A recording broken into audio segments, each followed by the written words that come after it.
तो भाई लोग नमस्कार। जी हाँ दोस्तों, खेसारी लाल यादव जी का फ़ैन होंगे तो हो जाइए तैयार, क्योंकि आप लोग के लिए लेकर आ रहे सुपरस्टार खेसारी लाल यादव जी भी काफ़ी ब्लास्ट लेवल के गाने। तो जी हाँ दोस्तों, संघर्ष टू आप लोगों ने देखा ही होंगे।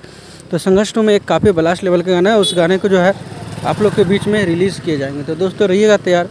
खेसारी लाल यादव और मेघाश्री के साथ जो है ये गाना है, काफ़ी बेहतरीन गाना है, जो कि आप लोगों ने सिनेमा में ही देखा होगा। इस गाने को अब फाइनली यूट्यूब पर रिलीज़ नहीं किया गया है, जैसे यूट्यूब पर रिलीज़ होता है। और कल से जो है खेसारी लाल यादव जी का एक से एक बड़ा अपडेट मिलेगा गाने का, और जितने भी गाने हैं सभी को अब कल से रिलीज़ होना स्टार्ट होगा। ज़्यादातर उम्मीद है दोस्तों खेसारी म्यूजिक वर्ल्ड के द्वारा ही इस गाने को रिलीज़ किया जाएगा। तो आज का अपडेट कैसा लगा, उम्मीद करता हूँ काफ़ी अच्छा लगा होगा।